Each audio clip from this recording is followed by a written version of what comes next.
1월 19일 새벽 5시쯤 전에 배씨가 촛불을 들고 내 방으로 왔다.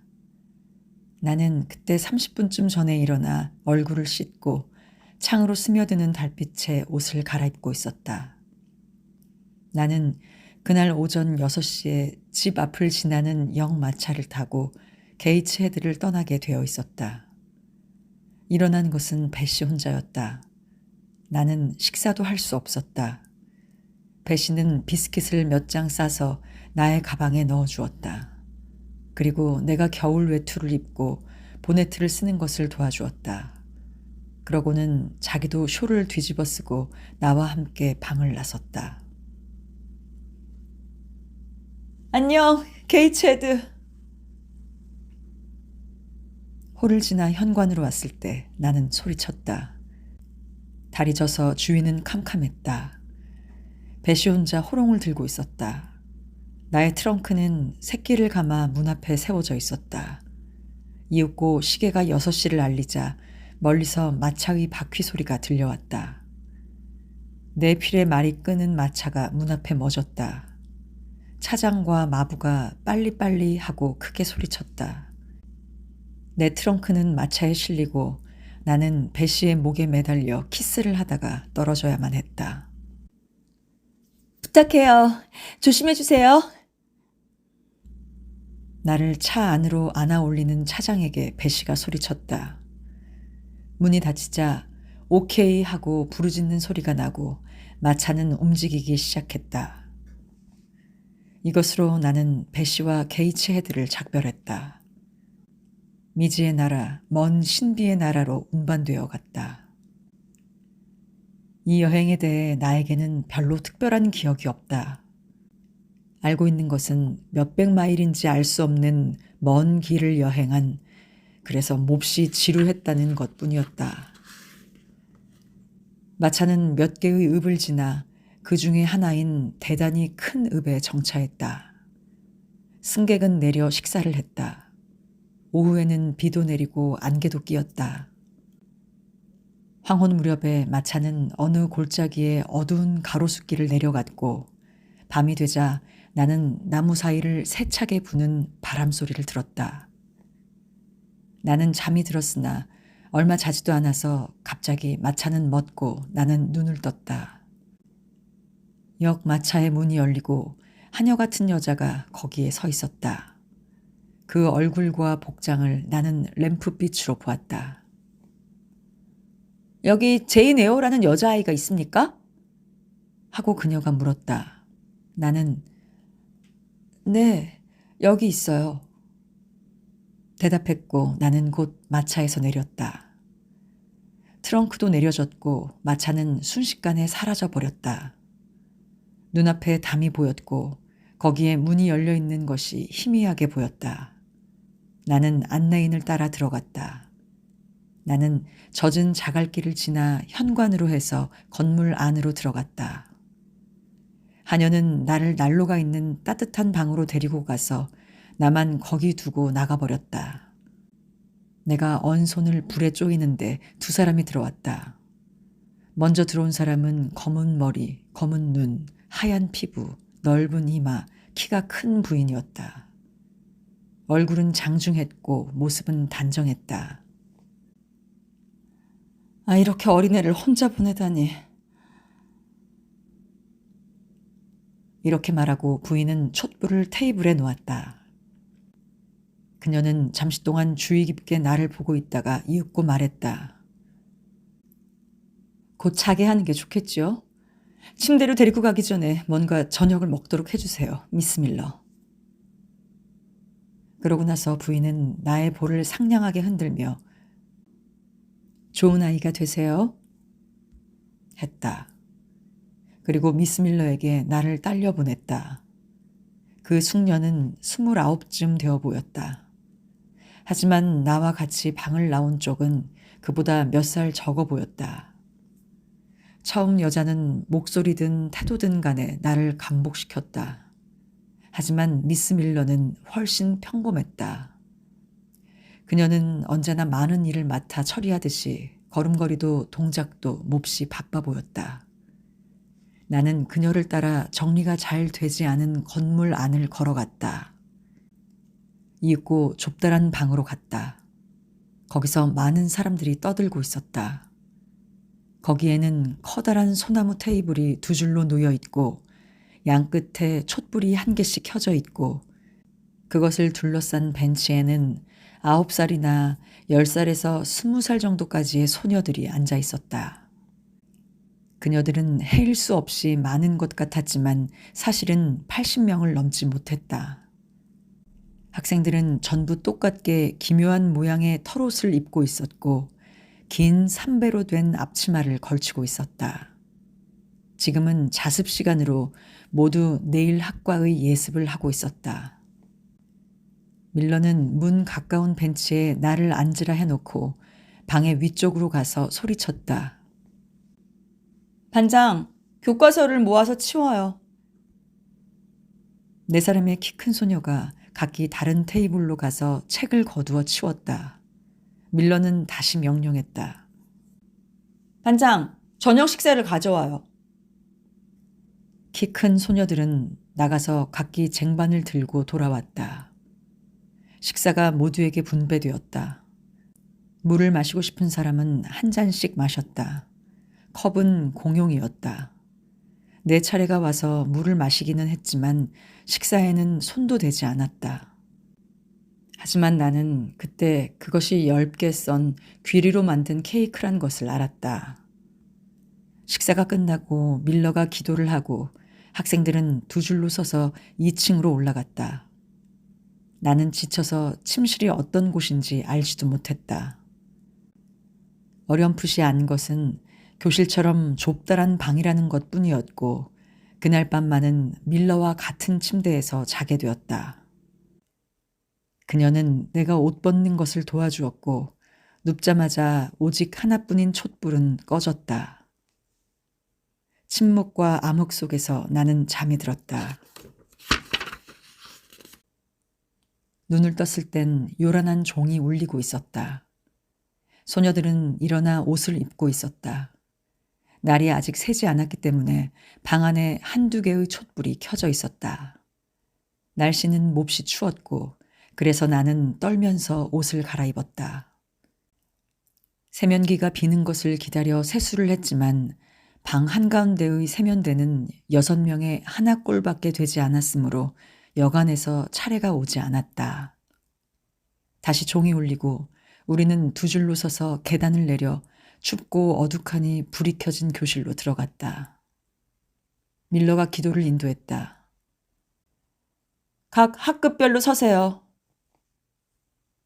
몇 분 동안 소라는 대단했고 그것이 끝나자 학생들은 4개의 책상과 4개의 의자 앞에 반원을 그리고 섰다. 다시 멀리서 종이 울렸다. 3사람의 숙녀가 실내로 들어와서 각기 테이블 앞에 자리에 앉았다. 그 자리 주위에는 어린 소녀들만이 모여 있었는데 나는 최하급반으로 불리어가 그 맨 끝자리에 앉았다. 일과가 시작되었다. 기도가 행해지고 성서를 읽고 이것이 끝날 무렵쯤에야 날은 완전히 밝았다. 피로를 모르는 종이 4번째 울렸다. 각 반은 식사를 하기 위해 다른 방으로 갔다. 나는 얼마나 기뻐했던가. 전날 너무도 먹지 않았기 때문에 배가 고파 견딜 수가 없었다. 식당은 음산했다. 2개의 긴 테이블 위에 뭔가 더운 것이 김을 풍기고 있었다. 하지만 역겨운 냄새가 소녀들의 코에 맡아졌을 때 일제히 불평의 표정이 나타나는 것을 나는 보았다. 굶주림 때문에 정신이 아득했던 나는 맛도 보지 않고 퍼먹었지만 차츰 배고픔이 사라져가자 도저히 먹을 수 없는 식사임을 알았다. 죽이 탄 것은 썩은 감자만큼이나 못 먹을 것이었다. 다른 학생들의 숟가락질에도 기운이 없었다. 그럭저럭 아침 식사가 끝났지만 제대로 음식을 먹은 사람은 아무도 없었다. 수업이 다시 시작되려면 15분쯤 여유가 있었다. 이동안 교실 안은 굉장히 소란스러웠다. 이야기의 주제는 전부 아침 식사에 관한 것이었고 욕을 하지 않는 사람이 없었다. 가엾은 소녀들. 종이 9시를 알렸다. 밀러 선생님이 학생들을 해치고 나와 교실 한가운데 서서 외쳤다. 모두들 조용히 제자리에 앉아요. 규율의 힘은 강했다. 5분도 되기 전에 흩어졌던 집단은 다시 질서정연하게 열을 섰고 꽤 조용해졌다. 선생님들도 아까의 자리에 앉았지만 모두들 누군가를 기다리는 것 같았다. 80명의 소녀들은 꼼짝도 하지 않고 자세를 바르게 하고 있었다. 갈색 제복은 딱딱한 깃으로 목을 감싸고 삼배 호주머니가 상의 앞에 붙어 있었다. 또 모두가 털로 짠 스타킹에다 노쇠로 잠그는 시골식 신을 신고 있었다. 나는 그 소녀들을 보고 있었지만 그 사이에 선생님들도 함께 관찰했다. 내가 좋아할 사람은 하나도 없었다. 뚱뚱한 선생님은 천박해 보였고 피부가 검은 선생님은 고집스러워 보였다. 외국인은 냉정할 것 같았고 밀러는 얼굴이 검붉고 여위고 일을 너무해서 지친 듯이 보였다. 이때 교실 안의 전체가 마치 하나의 용수철에 퉁긴 듯이 일제히 기립했다. 웬일일까? 아무런 구령도 없었는데. 나는 당황했다. 그리고 내가 생각해 볼 틈도 없이 전원은 다시 착석했고 모두의 시선은 한 군데로 집중되어 있었다. 거기에는 간밤에 나를 맞이해 준 그 숙녀가 있었다. 지금 낮의 밝은 빛으로 본 그녀는 키가 크고 아름답고 훌륭한 몸 맵시를 하고 있었다. 갈색 눈은 자애의 빛으로 가득했고 아름답게 그어진 긴 눈썹은 넓은 이마에 흰색을 두드러지게 했다. 아름다운 용모, 혈색은 창백했지만 맑았다. 그리고 당당한 그 기품, 몸차림에 대해서는 더할 나위도 없었다. 마리아 템플. 나중에 내가 교회당으로 가지고 간 기도서에 쓰인 그녀의 이름은 이러했다. 로드 학교의 교장은 2개의 지구의가 놓인 테이블 앞에 앉아 상급생들을 불러 지리 공부를 시작했다. 하급반은 각기 다른 선생님들을 따라 역사, 문법 등을 배웠다. 기타 여러 가지 공부가 계속되었고 마침내 시계는 12시를 쳤다. 교장 선생님은 자리에서 일어났다. 여러분에게 한 가지 말할 게 있습니다. 오늘 아침은 여러분이 먹을 수 없는 것이었습니다. 꽤 배가 고플 것입니다. 그래서 나는 지금 여러분에게 빵과 치즈를 점심으로 준비하도록 지시해 두었습니다. 선생님들이 놀란 눈으로 교장을 보았다. 이것은 내가 책임지고 결정한 일입니다. 이 말은 선생님들에게 대한 설명인 듯 얘기가 끝나자 바로 나가버렸다. 빵과 치즈는 곧 분배되었고 학생들의 기쁨은 말할 수 없었다. 그 뒤에 교장으로 하는 명령이 내렸다. 각기 옥양목 끈이 달린 초라한 밀짚 모자를 쓰고 잿빛 두꺼운 회색 외투를 입었다. 나도 준비를 하고 사람들의 흐름을 따라 밖으로 나갔다. 교정은 높은 담으로 둘러싸여서 바깥 경치는 보이지 않았다. 넓은 보도가 몇 개의 작은 화단으로 구분된 중앙부를 빙 돌아 있었다. 이 꽃밭은 학생들이 가꾸는 것으로 어느 것에도 주인이 있었다. 꽃이 피는 계절에는 다소 아름답겠지만 지금은 1월 말이므로 갈색의 마른 잎사귀 뿐이었다. 거기에 서서 주위를 둘러보며 나는 몸을 떨었다. 바깥 운동을 하기에는 괜찮은 날씨였다. 몸이 건강한 소녀들은 뛰어다니며 놀았지만 약한 아이들은 베란다 밑에 모여 추위를 피하고 있었다. 이 소녀들 가운데는 짙은 안개가 몸에 스미는 추위를 못 이겨 몇 번이고 마른 기침을 하는 사람도 있었다. 나는 수도원을 닮은 정원을 둘러보고 또 큰 건물의 교사를 보았다. 건물은 컸지만 그중 반은 잿빛에 낡은 것이었다. 현관 위에 돌에 글자가 새겨져 있었다. 로드 학원, 본 교사는 기원 몇 년, 이 지역에 사는 브로클허스트 홀의 나오미 브로클허스트에 의해 재건하다. 이와 같이 너의 빛을 사람들 앞에 빛나게 하라. 그들에게 너희가 좋은 일을 보이고 하늘에 계신 너의 아버지를 찬양하게 하라. 마태복음 5장 16절.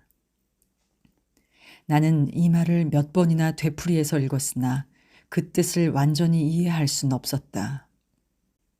아까 들었던 그 기침소리가 바로 뒤에서 다시 났기 때문에 돌아보았다. 가까운 돌 벤치에 앉아있는 한 소녀가 열심히 책을 읽고 있었다. 나는 그녀에게 물었다. 예, 저 현관 위에 쓴 글자의 뜻을 가르쳐주지 않겠니? 로드 학원이 무슨 뜻이야? 네가 와서 살게 된 이 집을 말하는 거야. 어째서 그것을 학원이라고 하지? 여기는 학교와 다른 점이라도 있어? 여기는 반은 자선학교야. 너도 나도 그리고 다른 아이들도 모두 자선을 받고 있는 거야. 너도 고아지? 어머니와 아버지가 돌아가셨니? 두 분 다 내가 알기도 전에 죽었어. 여기 아이들은 모두 양친이나 어느 한쪽 부모가 죽은 거야. 그러니까 여기는 고아를 교육하는 학원이라고 말하는 거야. 나오미 브로클러스트란 사람은 어떤 사람이니? 저 돌에 새긴 대로 이 건물의 새 부분을 세운 여자. 그분의 아들이 감독하고 지시하는 거야. 그럼 이 학교는 아까 빵과 치즈를 준 그 선생님 것이 아니구나. 템플 선생님? 그래, 아니야. 그랬으면 좋겠다고 생각하지만. 그 사람은 여기서 살고 있니? 아니, 2마일 더 떨어진 큰 저택에서. 아무튼 템플 선생님이 제일 좋지. 안 그래? 템플 선생님은 대단히 좋은 분이고 현명해.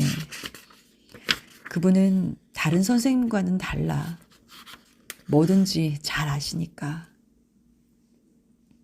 넌 여기 온 지 오래되니? 2년이 됐어. 너도 고아니? 엄마가 돌아가셨어. 여기 있으니까 행복하니? 너는 별걸 다 묻는구나. 묻는 대로 다 대답해줬으니 이젠 됐어. 나는 책을 읽고 싶어. 그러나 마침 점심을 알리는 종이 울렸다. 일동은 다시 식당으로 들어갔다. 식사는 질 나쁜 감자와 상한 듯한 고기를 넣고 끓인 스프와 밥이 각자에게 꽤 많이 배당되었다. 그날 오후 공부하던 중 나와 베란다에서 얘기한 소녀가 역사 시간에 스케처드 선생님으로부터 꾸중을 듣고 자리에서 쫓겨나 교실 중앙에서 벌을 섰다. 나는 그녀가 대단히 슬프고 부끄러운 모습을 보일 것이라고 생각했지만 뜻밖에도 그녀는 울지 않았고 얼굴도 붉히지 않았다. 침울하긴 했지만 침착하게 모두의 시선 속에 서 있었다. 오후 5시가 되자 우리들은 또 식사를 했다. 작은 컵에 커피 한 잔과 검은 빵 한 조각이었다. 그 뒤 30분을 쉬고 이어서 자습, 그리고 물 한 잔과 귀리 케이크 한 조각, 기도, 취침. 이것이 내가 로드 학원에서의 첫날의 일과 전부였다. 다음 날도 전날과 변함없이 일과가 시작되었다. 하지만 이날 아침은 세수를 할 수 없었다. 물이 꽁꽁 얼어 있었기 때문이다. 나는 추워서 죽을 것만 같았고 간신히 아침 식사 시간이 되었는데 오늘은 죽이 타지 않았다. 간신히 먹을 수 있는 것이었지만 양은 적었다. 특히 내 것이 더 작게 느껴졌다. 그날 나는 제4반에 편입되어 정규학과와 일을 지시받았다. 오후 3시경에 스미스 선생님이 2야드쯤 되는 모슬린 조각을 내게 주고 그 가장자리를 감치라고 했다. 그 시간에는 대부분의 학생이 바느질을 했지만 한 반만은 스케처드 선생님의 주위에 몰려 책을 읽고 있었다. 그것은 영국 역사였다. 그 속에 내가 베란다에서 알게 된 소녀도 있었다. 스케처드 선생님은 끊임없이 그녀를 눈의 가시처럼 대했다. 선생님은 계속 다음과 같은 어조로 그녀에게 말했다. 번스. 이것이 그녀의 이름인 듯 했고 이곳 소녀들은 다른 학교의 남학생처럼 성만 불리고 있었다. 너는 발을 굽히고 서 있구나. 당장 발끝을 펴요. 번스, 뭐야. 턱을 내밀고 보기 싫게. 뒤로 물러나요. 번스, 머리를 똑바로 들어요. 몇 번이나 주의를 해야 알겠어요. 내 앞에서는 그런 태도 용납할 수 없어요. 등등. 일장을 2번 읽자 책을 덮고 학생들은 질문을 받았다. 대개의 학생들은 대답하지 못했지만 아무리 조그마한 문제라도 번스에게 오면 영락없이 대답했다. 그녀의 기억력은 학과의 내용을 모두 기억하는지 막히는 일 없이 즉석에서 대답했다. 스미스 선생님이 실을 감겠다고 나더러 타래를 좀 쥐어달라기에 나의 주의는 그녀에게서 옮겨졌다. 하지만 내가 내 자리로 다시 돌아갔을 때 스케처드 선생님은 번스에게 뭔가 명령을 내리고 있었다. 번스는 교과서를 챙겨두고 조그만 방으로 들어가더니 곧 다발로 묶은 자잘한 나뭇가지를 들고 나왔다. 이 불길한 도구를 그녀는 정중하게 선생님에게 내밀었다. 그리고 조용히 자기의 비나 포화의 끈을 풀었다. 그러자 선생님은 그 잔 가지로 갑자기 번스의 발목을 10번 이상이나 후려쳤다. 그렇지만 번스의 눈에서는 한 방울의 눈물도 나오지 않았다. 나는 이 광경을 보고 내 힘으로는 어찌할 수 없는 분노로 손이 부들부들 떨렸다. 나는 바느질하던 손을 멈추고 있었지만 번스의 수심에 찬 표정은 평소와 조금도 다르지 않았다. 고집이 센 녀석이군. 스케처드 선생님은 소리쳤다. 너의 그 타락된 성격은 도저히 고쳐지지 않는 것일까? 이 매를 저리 가져가요. 번스는 명령대로 했다. 그녀가 교과서를 두는 방에서 나왔을 때 나는 가까이서 그녀를 보았다. 마침 손수건을 호주머니에 치우려고 하는 참이었지만 한 줄기 눈물 자국이 그 야윈 뺨에 빛나고 있었다. 저녁 때의 놀이 시간이야말로 로드에서는 가장 즐거운 때였다. 스케처드 선생님이 번스를 때린 날 저녁 때 나는 벤치를 뛰어넘고 테이블 밑을 기어 난로 옆으로 갔다. 번스가 난로 앞에 무릎을 꿇고 앉아 희미한 불빛에서 조용히 책을 읽고 있었다. 그녀는 주위에서 완전히 고립되어 있었다. 전번에 그 책이니? 나는 뒤에서 그녀에게 말했다. 이제 막 다 읽었어. 나는 기뻤다. 그녀의 곁에 앉았다. 너의 이름은 뭐니? 헬렌이야. 멀리서 왔니? 북쪽에서 왔어. 스코틀랜드 경계야. 빨리 로드에서 나가고 싶지?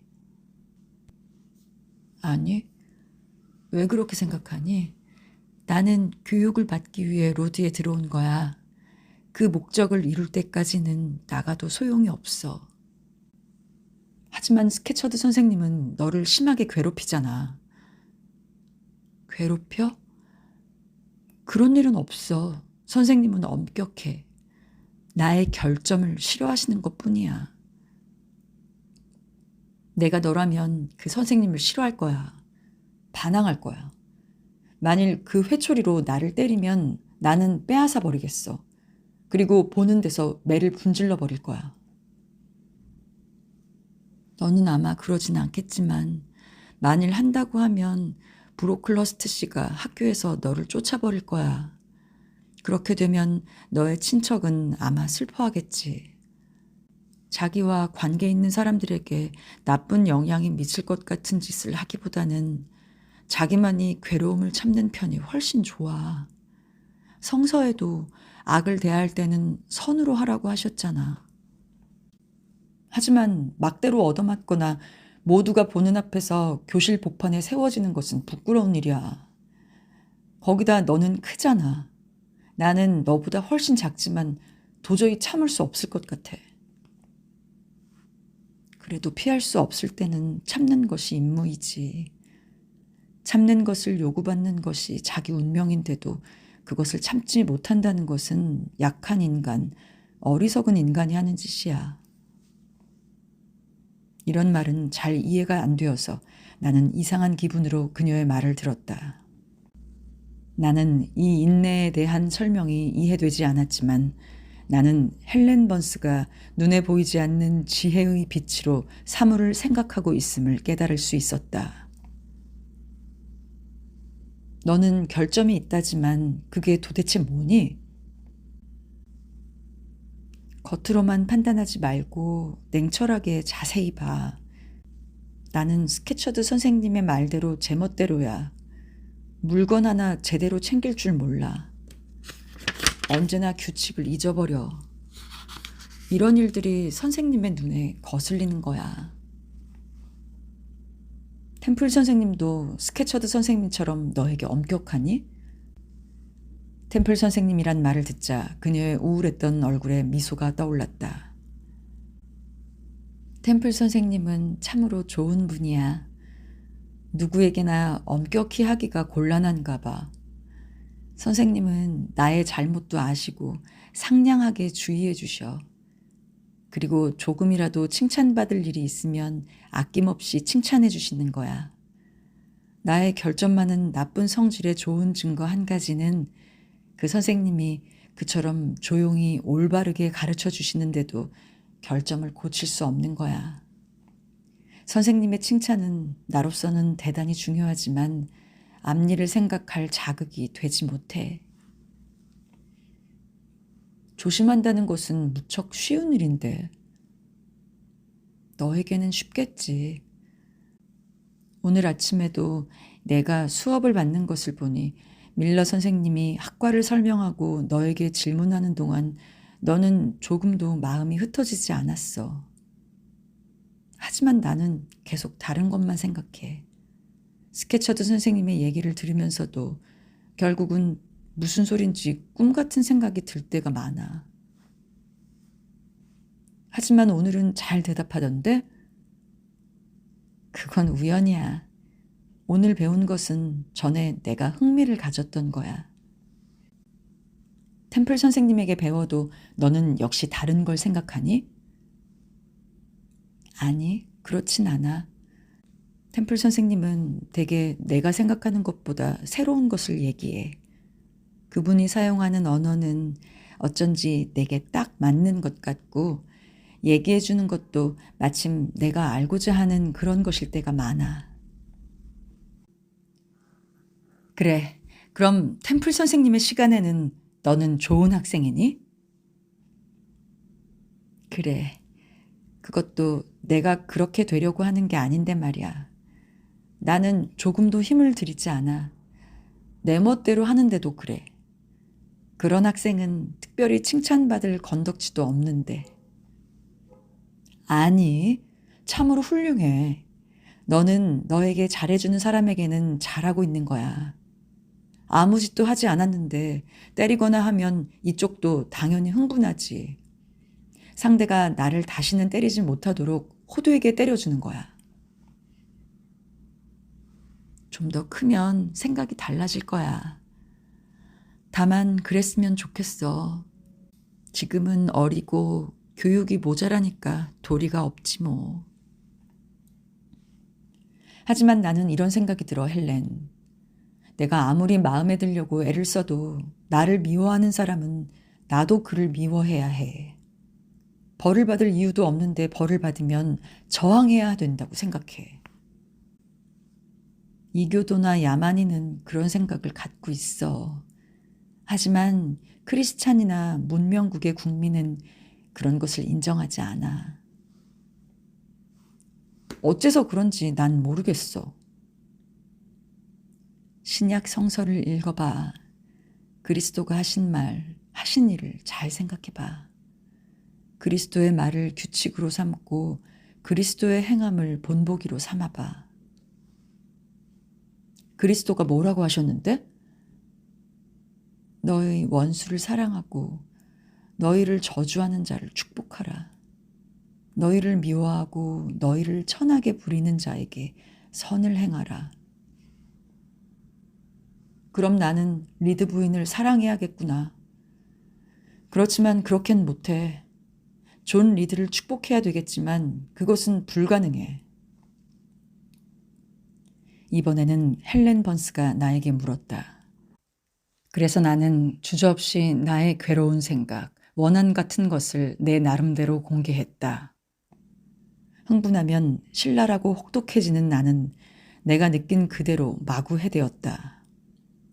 헬렌은 끝까지 참고 들어주었다. 나중에 그녀가 뭐라고 말해주길 기대하고 있었지만 아무 말도 없었다. 나는 기다리다 못해 물었다. 리드 부인은 대단히 박정하고 나쁜 사람이잖아? 그분이 너에게 불친절했던 것은 확실해.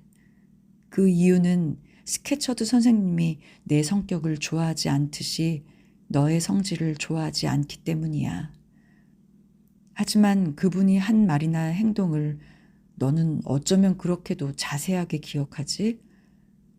그분의 부당한 대우가 너의 마음에 특별히 깊은 인상을 주었나 봐. 인생은 짧으니까 나는 미움이나 부정을 언제까지 마음에 담아둘 틈이 없을 것 같아. 우리들은 이 세상에서 결점을 갖고 살고 있어. 누구든 다 그럴 거야. 하지만 타락하기 쉬운 육체를 벗어던짐으로써 그러한 결점을 벗을 날이 곧 올 거야. 타락이나 죄는 이 귀찮은 육체의 뼈대와 함께 우리들에게서 떨어져 나가고 영혼의 불꽃만이 남게 되겠지.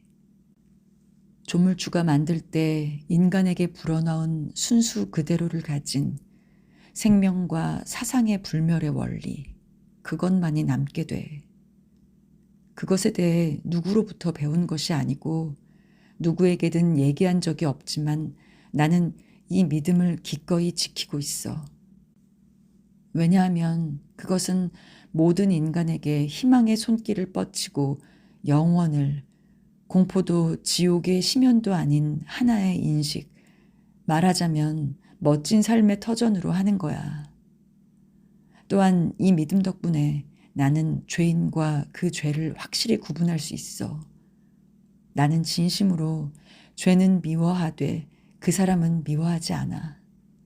나는 희망을 잃지 않고 조용한 마음으로 살 수 있어. 헬렌의 표정에서 그녀는 이미 나와 얘기하는 게 아니라 자기 자신과 이야기하고 있다는 것을 알 수 있었다. 하지만 그녀의 명상을 위해 많은 시간이 허락되지 않았다. 반장이 곁으로 와서 소리치는 바람에 곧 생각에서 깨어났다. 헬렌 번스, 빨리 서랍을 챙기고 바느질감을 정돈해두지 않으면 스케쳐드 선생님께 보고할 테다. 헬렌은 대답도 않고 주저없이 반장의 지시대로 했다.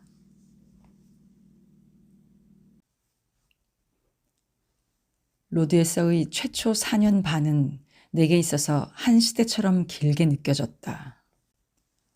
새로운 규칙과 익숙하지 못한 학과에 수능시키느라 애를 먹었다. 1월, 2월, 그리고 3월에 접어들어 봄이 되었는데도 여전히 눈이 쌓여 있고 또 눈이 녹은 후에도 거의 다닐 수 없게 된 길 때문에 우리들은 교회에 가는 일 외에는 학교 밖으로 나다니지 않았다. 하지만 이러한 제한 속에서 우리들은 매일 1시간씩을 밖에서 지내야만 했다. 해가 지면 동상 때문에 발이 타는 듯이 아팠다. 아침은 아침대로 부어올랐고 가죽이 터졌다. 이 아픈 발을 신발에 쑤셔 넣을 때의 고통을 나는 잊을 수가 없다. 다음으로 잊을 수 없는 것은 음식의 양이 적은 것이었다. 한창 자라는 아이들의 식욕에 비해 주어지는 음식은 약자, 병자가 간신히 목숨을 유지해 갈 수 있는 정도의 것이었다. 겨울 동안은 일요일이 제일 괴로운 날이었다. 우리들은 학교 후원자가 봉직하고 있는 브로클 브릿지 교회까지 2마일이나 되는 길을 걸어가야만 했다. 싸늘한 고기와 빵 조각이 예배 중간에 공급되었다. 오후에 예배가 끝나면 우리들은 눈 쌓인 산 꼭대기에서 불어닥치는 차가운 바람 속을 살이 찢겨 나가는 듯한 아픔을 안고 돌아와야만 했다. 나는 기억할 수 있다. 태플 선생님이 우리들을 기운나게 하고 씩씩한 병사처럼 행진시키기 위해 스스로 앞장서서 행동하던 모습을 말이다. 가엾게도 다른 선생님들은 아이들에게 용기를 줄 엄두도 못 내고 모두 의기소침해 있었다. 나는 브로클 허스트 씨가 학교를 방문했는지에 대해서 아무 이야기도 하지 않았다. 그는 내가 여기에 온 후 한 달간 다른 지방에 있었다. 그런데 어느 날 오후 나는 손에 석판을 들고 긴 나눗셈을 풀려고 애쓰고 있었다. 그때 문득 창밖을 지나가는 사람이 눈에 띄었다. 거의 본능적으로 나는 그 여윈 사람의 윤곽을 알아차렸다. 선생님을 포함한 모두가 일제히 기립하고 그는 성큼성큼 걸어 들어와서 마찬가지로 기립해 있는 템플 선생님 곁에 섰다. 그는 게이츠 헤이드의 난로가 융단 위에 불길하게 눈썹을 찡그리고 섰던 그 검은 기둥 같은 모습 그대로였다. 외투의 깃까지 단추를 잠그고 전보다도 더욱 길고 가늘고 딱딱해 보였다. 나에게는 그를 무서워할 특별한 이유가 있었다. 나의 못된 행실, 리드 부인이 말한 배신적인 행위를 잊을 수가 있을까? 또 템플 선생님을 비롯해 다른 모든 선생님에게 나의 사악한 성질을 알리겠다고 한 브로클 허스트 씨의 약속을 말이다. 그는 템플 선생님에게 뭔가를 속삭이고 있었다. 나는 불안한 가슴을 떨면서 귀를 기울였다. 하지만 그의 얘기는 우선 나를 구해주었다. 그는 학생들에게 1개 이상의 긴 바늘을 주지 말 것, 그리고 털실 스타킹을 기워서 신도록, 깃을 일주에 2개 이상 쓰지 못하도록 하라는 자잘한 얘기뿐이었다. 템플 선생님, 내가 하나 놀란 게 있어요. 빵과 치즈가 일주에 2번 이상이나 전교생에게 주어졌다면서요. 규정을 조사해봐도 그런 식사를 주라는 조항은 쓰여 있지 않았어요. 이러한 개혁은 어떤 분이 어떤 권한으로 시작한 것일까요? 그것은 제 책임으로 행해진 것입니다. 하고 템플 선생님은 말씀하셨다. 아침 식사가 너무도 좋지 않아 학생들은 전부 먹지 못했어요. 그래서 전 점심까지 기다리게 할 수가 없었어요. 선생님, 잠깐 실례합니다만 우리 학교의 소녀들을 훈육하는 이상 나의 방침은 사치, 방종케 하는 것이 아니라 극기의 정신을 함양하는 데 있다는 것을 아시지요? 식사가 한번 잘못되었다 해서 그것을 보충하기 위해 보다 맛있는 것을 먹을 필요는 없어요. 이것은 육체를 사랑하고 본교의 목적을 잃게 되는 일이에요. 사람은 빵만 가지고 사는 게 아니라 하느님의 말씀으로 사는 거예요. 너희가 만일 나를 위해 굶주린다면 너희들은 행복하리라. 고 말씀하신 이 존귀한 말씀을 인용할 절호의 기회였지요. 마담, 이 아이들의 입에 탄죽 대신 빵과 치즈를 주었을 때 당신은 실로 그들의 천박한 육체를 도왔을지 모르지만 그들의 불멸의 영혼을 굶주리게 한다는 사실을 몰랐어요. 브로클 허스트 씨는 여기서 한숨 돌렸다. 템플 선생님은 처음에 얘기를 시작할 때는 고개를 떨구고 있었지만 지금은 바짝 들고 앞을 바라보았고 본래 대리석 같은 그 얼굴에는 돌처럼 차갑고 미동도 없는 냉정함이 엿보였다. 그 사이에 브로클러스트 씨는 두 손을 뒷짐지고 난로 앞에 서서 엄숙히 전 교생을 둘러보았다. 갑자기 그의 눈이 무슨 충격이라도 받은 듯이 격하게 껌뻑거리다가 옆을 돌아보며 이제까지보다 더 엄한 어조로 얘기했다. 템플 선생님, 저건 뭡니까? 머리를 곱슬곱슬하게 한 저 소녀, 저 빨강머리. 줄리아 시반이에요. 극히 부드럽게 템플 선생님은 대답했다. 줄리아 시반이라고? 마담, 그 줄리아가, 아니 누구든 간에 어째서 머리를 지졌지요? 본교의 규칙과 방심을 무시하고 어째서 저 애는 저렇게도 당당히 속세의 방법을 따르게 되었는지, 이 복음을 가르치는 자선 학교에서 머리를 그렇게 지지다니. 줄리아의 머리는 본래부터 곱슬머리입니다. 더욱 냉정히 템플 선생님은 대답했다. 본래부터? 하지만 우리들은 자연에 예속되어선 안 돼요. 난 본교의 학생들을 신의 은총 밑에 두고 싶어요. 저의 머리는 빡빡 깎는 게 좋겠어요. 내일 내가 이발사를 보내겠어요. 제 1열의 학생 전원에게 일어나서 벽 쪽을 향하라고 명해주세요. 템플 선생님은 문득 입술에 떠오르는 미소를 지우려는 듯이 손수건으로 입을 가렸다. 하지만 선생님은 명령을 내렸고 학생들은 일어서서 벽 쪽으로 돌아섰다. 그는 5분간이나 신중히 관찰하고 나서 선고했다. 그것은 마치 조종처럼 울렸다. 저렇게 따은 머리는 전부 잘라버리세요, 마담. 나의 사명은 소녀들의 육체적 욕구를 억제하는 데 있어요. 머리를 땄거나 비싼 옷을 입는 대신 청빈과 절제를 가르치고 싶어요. 지금 여기 있는 소녀들은 모두 머리를 땄고 있는데 이거야말로 허영심을 따온 것이겠지요. 그만큼 시간도 낭비고 또 브로클허스트 씨는 여기서 연설의 방해를 받았다. 내 손에서 석판이 떨어져 소리를 내었고 모든 눈이 내게로 쏠리고 말았다. 이제는 끝장이라고 생각한 나는 깨어진 석판을 줍기 위해 몸을 굽히면서 최악의 경우에 대처할 용기를 쥐어짰다. 올 것이 오고 만 것이다. 버르장머리 없이. 신입생이구나. 저 아이에 대해 얘기한다는 게 깜빡 잊을 뻔했어. 그 석판을 깬 아이, 앞으로 나와요. 하고 소리쳤다. 나는 내 힘으로 움직일 수가 없었다. 전신이 마비 상태였다. 내 옆에 있던 큰 소녀 둘이 나를 일으켜 세우고 무서운 심판관 앞으로 밀어냈다. 템플 선생님이 상냥하게 나를 부축하여 데리고 갔는데 그때 나는 선생님이 작은 소리로 격려해주는 말을 들었다. 겁내지 않아도 돼요, 제인.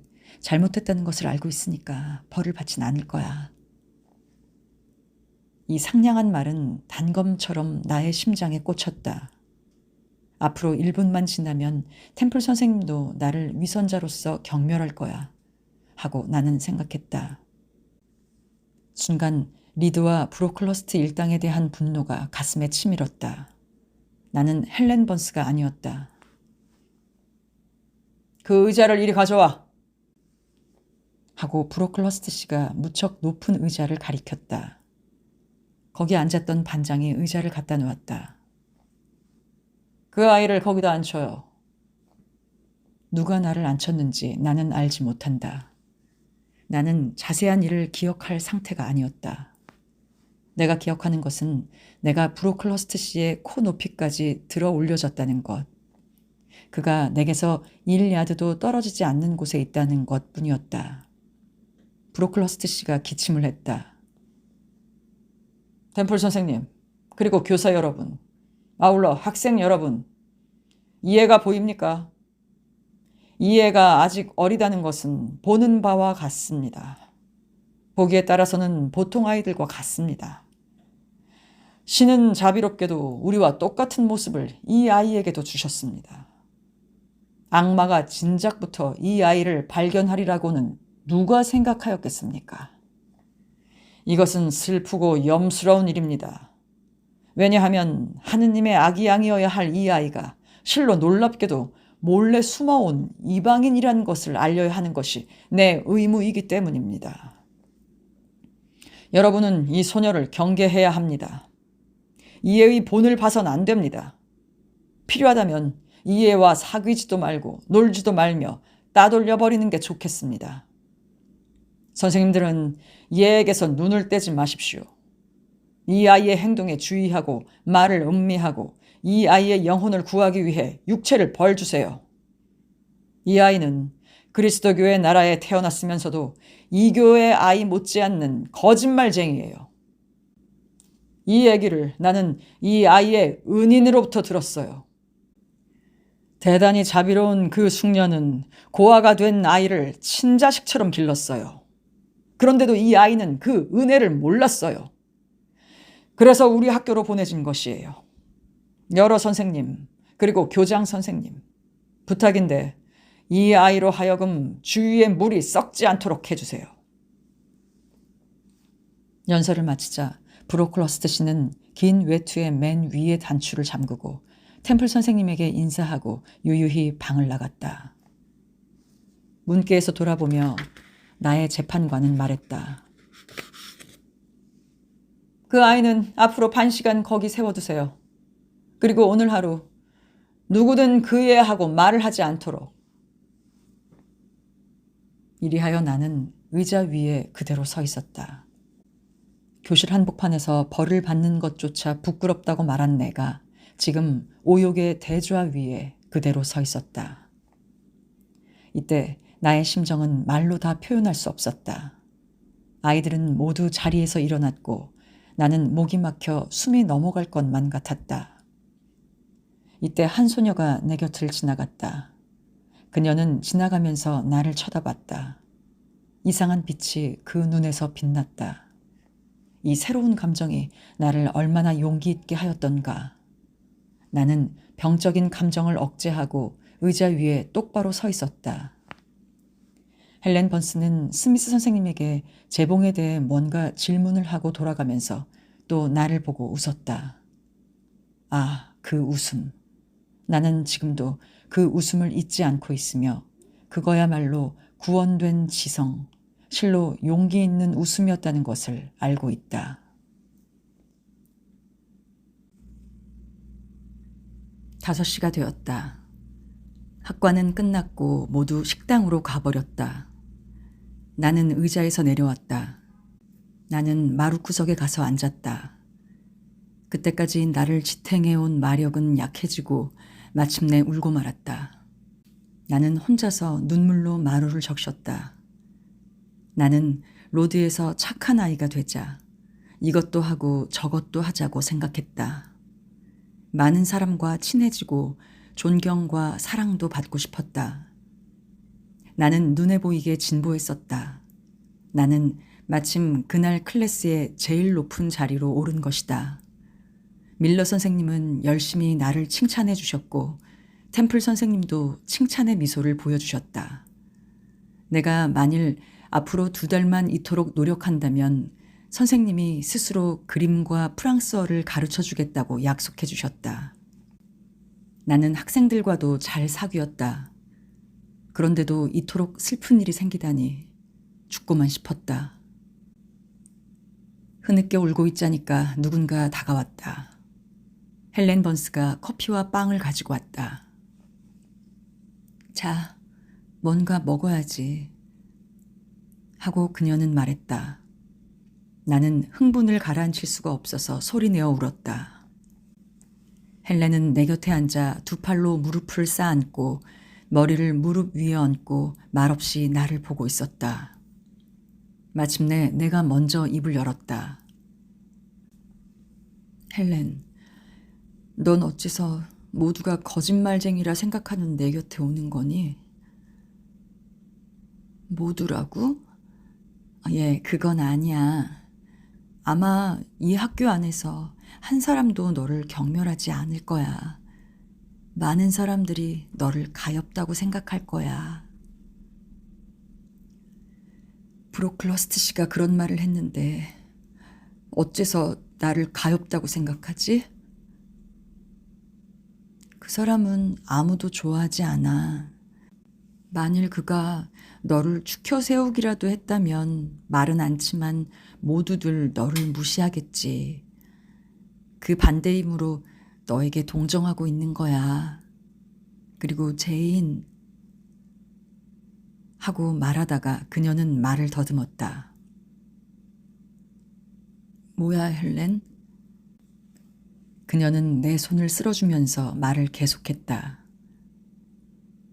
만일 세상 사람들이 너를 나쁜 아이라고 믿어도 너의 양심만 그렇지 않다면 그것으로 좋은 거야. 그래, 나도 나 자신을 잘 생각하는 것은 당연하겠지. 하지만 그것만으론 너무 약해. 남이 나를 사랑해주지 않는다면 차라리 죽는 게 더 나아. 모두의 미움을 받는 것은 도저히 참을 수 없어. 잠깐만, 제인. 너는 인간의 사랑을 너무 크게 생각하는 거야. 너무 감정적이야. 너의 육체를 만드시고 그것에 생명을 주신 하느님만은 인간보다 더한 사랑을 너에게 주시고 있는 거야. 눈에 보이지 않는 세계, 심령의 왕국이 있는 거야. 그리고 하느님은 육체에서 심령이 분리되었을 때 상을 내리시는 거야.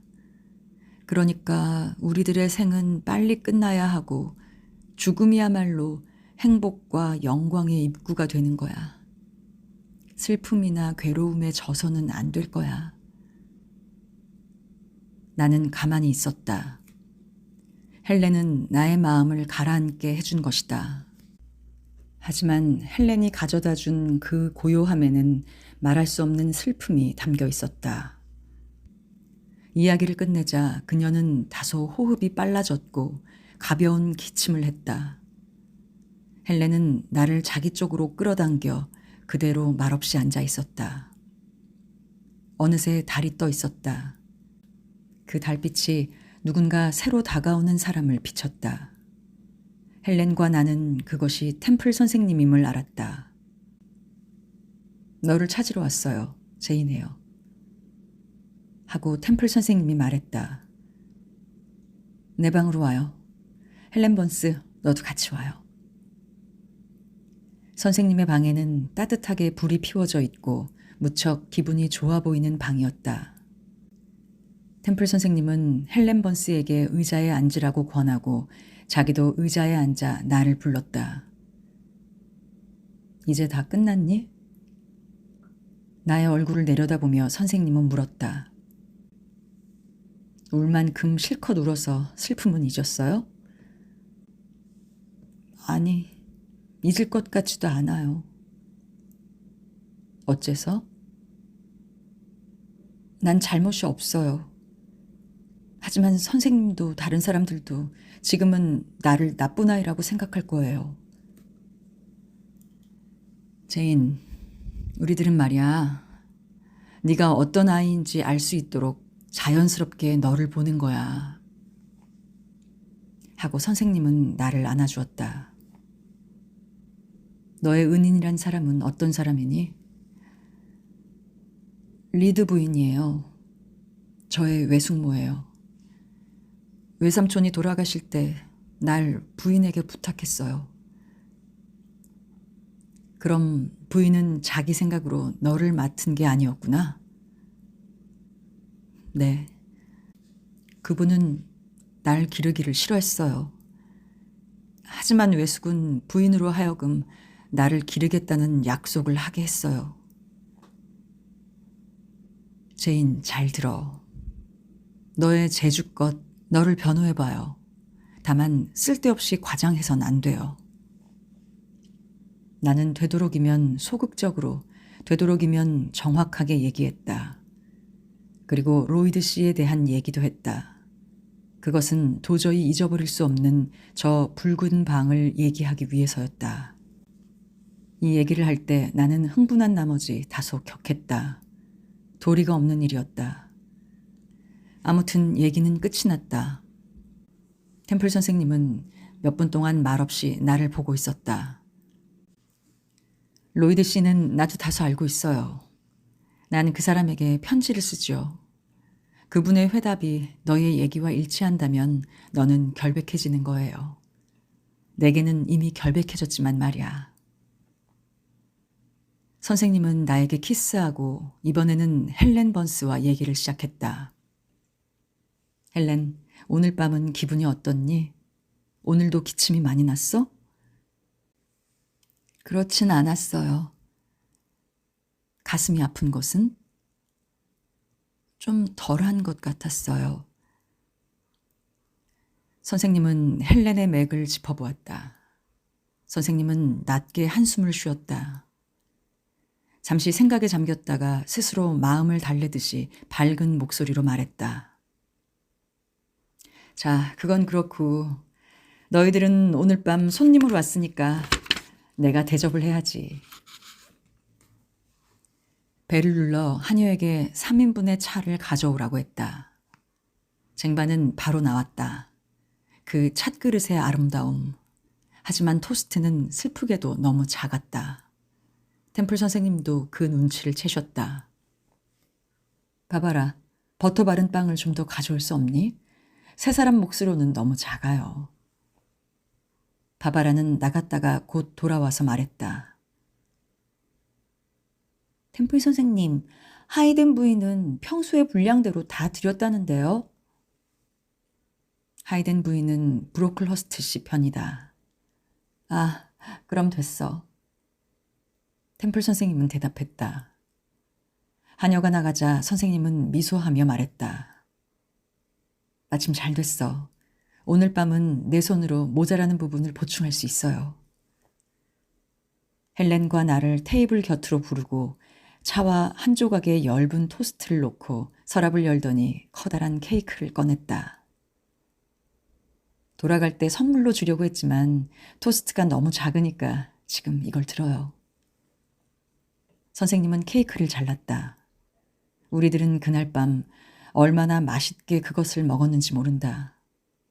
선생님은 만족스러운 웃음으로 즐거워했다. 우리들을 난로 앞으로 불렀다. 그리고 헬렌과 얘기를 시작했다. 헬렌 번스는 실로 나를 놀라게 했다. 두 사람은 내가 처음 듣는 얘기를 했다. 지나간 역사에 대해 그리고 멀리 있는 나라들에 대해 발견되고 또는 추정되고 있는 자연의 비밀에 대해 두 사람은 실로 많은 책을 읽은 모양이었다. 그 풍부한 지식. 이윽고 취침 시간을 알리는 종이 울렸다. 조금도 늦어선 안 된다. 템플 선생님은 우리들을 가슴에 끌어안으며 말했다. 하느님의 은총이 이 아이들에게. 선생님은 헬렌을 나보다 오래 안고 있었다. 선생님의 시선이 바라본 것도 헬렌의 뒷모습이었다. 두 번이나 슬픈 듯 한숨을 쉰 것도 뺨에 흐르는 눈물을 닦은 것도 헬렌을 위해서였다. 이 일이 있은 지 일주일 후 템플 선생님은 로이드 씨로부터 회답을 받았다. 그는 내 얘기를 확증해 준 듯했다. 템플 선생님은 전 교생을 모아놓고 제인 에어에 대한 혐의를 조사한 결과 그녀는 결백하다는 것을 단언한다고 발표했다. 선생님들은 나와 악수를 했고 키스를 했고 학생들도 기뻐 술렁댔다. 이리하여 나는 그 순간부터 새로운 기분으로 공부를 하고 어떤 곤란에도 지지 않고 나의 길을 가겠다고 결심했다. 나는 공부를 잘했고 노력함에 따라 성적도 올라갔다. 그리고 프랑스어와 그림을 배우기 시작했다. 이제 나는 게이츠 헤드의 그 사치스런 생활을 부자유한 로드의 생활과 바꾸고 싶지 않았다.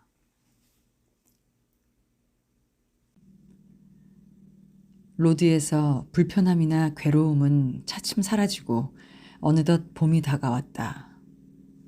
운동장에서 노는 시간도 견딜만 했다. 목요일 오후는 휴무였으므로 산책을 나갔다. 길바닥이나 담 밑에서 더욱 사랑스러운 꽃을 발견하기도 했다. 그리고 4월은 5월로 바뀌었다. 맑고 밝은 5월이었다. 가득한 초록색, 가득한 꽃들, 느릅나무와 떡갈나무는 해골 같은 모습에서 당당하고 위엄에 찬 생명을 회복했다. 숲속에는 가지가지의 식물이 풍요하게 자라고 야생의 앵초가 흐드러지게 피는 곳에서는 이상한 빛을 발했다. 나는 그늘 짙은 숲속에 그 엷은 황금색 빛이 말할 수 없이 황홀한 빛을 발하고 있음을 본 적이 있다. 나는 이 아름다움을 거의 혼자서 마음껏 즐겼다. 이 이상한 자유와 연락에는 하나의 원인이 있었다. 그것을 지금 여기서 말하는 것이 나의 의무다. 로디의 숲은 안개가 많았고 이 안개는 전염병의 원인이 되었다. 봄이 되자 이 고아원에 티푸스가 유행한 것이다.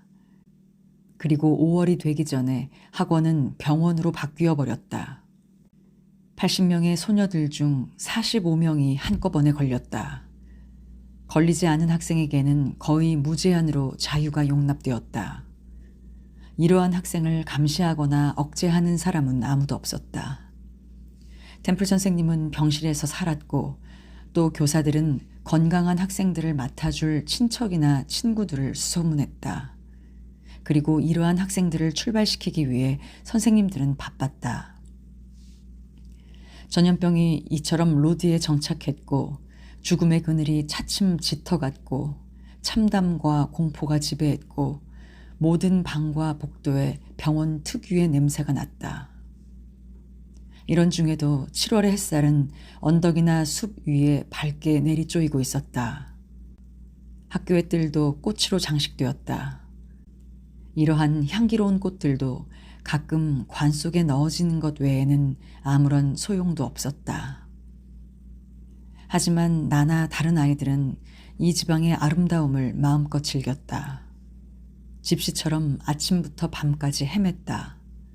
식사를 하는 사람의 수요가 줄고 병자는 별로 먹지 않기 때문에 우리들의 아침 식사는 다소 풍족했고 흔히 점심을 지을 시간이 없을 때는 커다랗게 자른 파이나 두꺼운 빵과 치즈를 주었다. 우리들은 그걸 가지고 숲으로 가서 각자 좋은 장소를 골라 멋진 식사를 했다. 그동안 헬렌 번스는 어디 있을까? 어째서 나는 이 자유롭고 행복한 나날을 그녀와 함께 보내지 않았던가? 헬렌은 앓고 있었다. 몇 주일 전부터 그녀는 2층의 어느 방으로 옮겨져서 내 눈에는 띄지도 않았다. 하지만 그녀는 티푸스가 아니라 폐병이었다. 나는 그때 무지했기 때문에 폐병이란 간호만 잘하면 틀림없이 좋아질 수 있는 병이라고 생각하고 있었다. 6월의 어느 날 나는 늦게까지 숲속에 머문 적이 있었다. 학교로 돌아온 것은 달이 뜬 후였다. 한 마리의 말이 교정 입구에 매여 있었다. 그 말은 의사의 것이었다. 나는 숲에서 캐어온 몇 그루의 풀을 내 화단에 심으려다 문득 뜻밖의 일이 생각났다. 이렇게 좋은 철에 앉아서 죽어가는 사람은 얼마나 슬플까. 이 세상은 이처럼 즐거운데.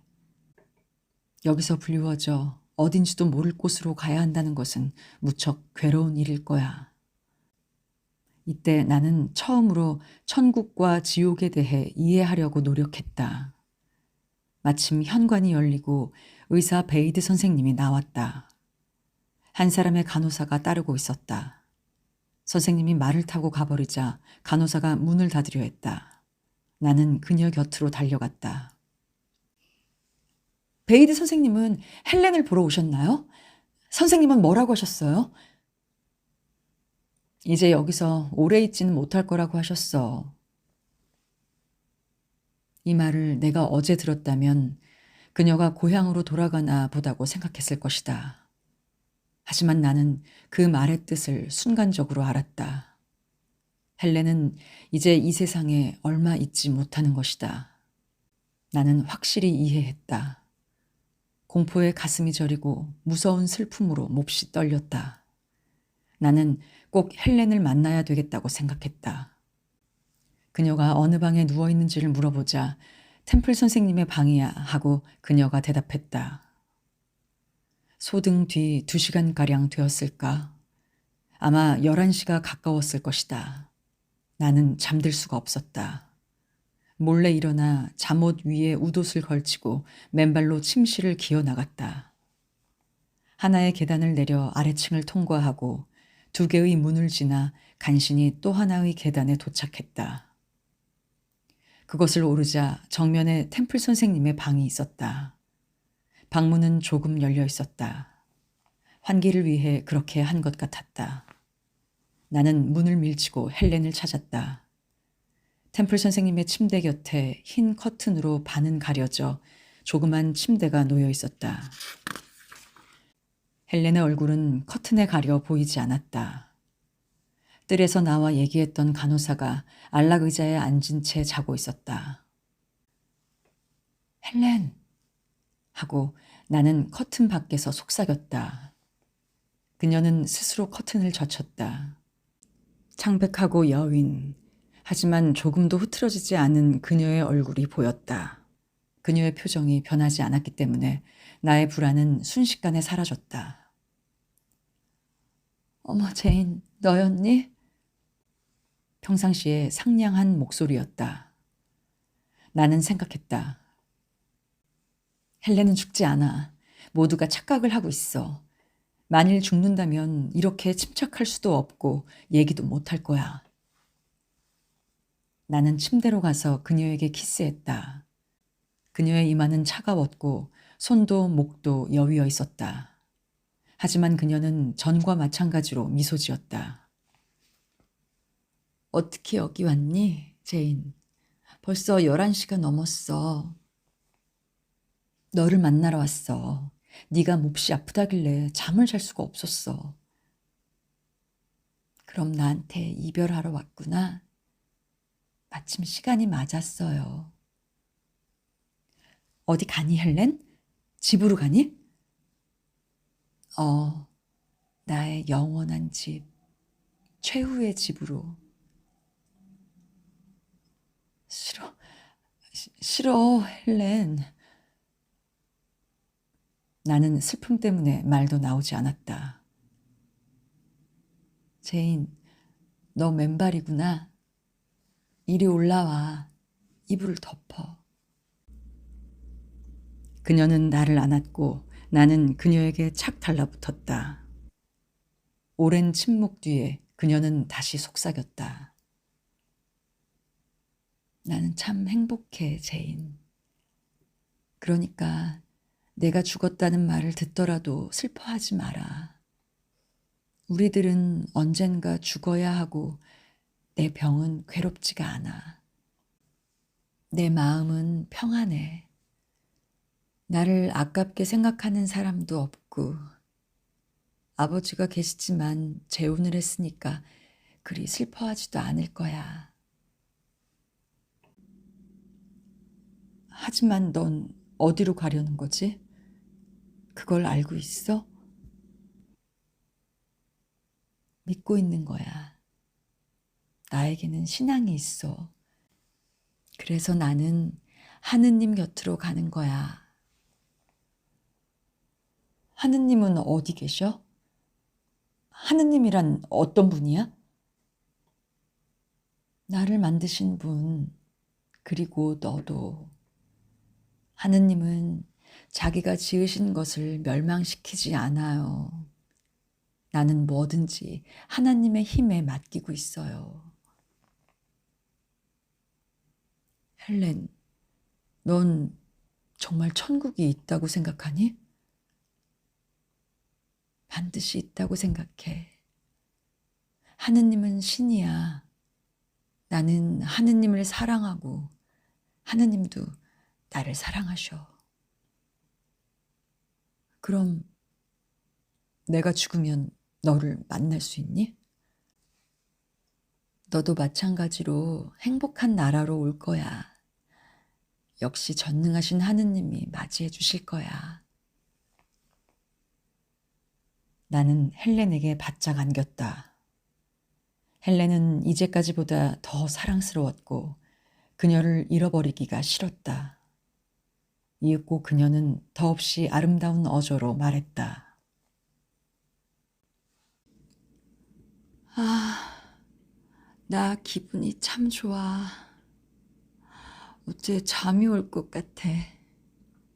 하지만 제인, 어디 가면 안 돼. 네가 곁에 있어 주었으면 해. 오래오래 같이 있어요, 헬렌. 누가 와도 나를 데려가지 못해.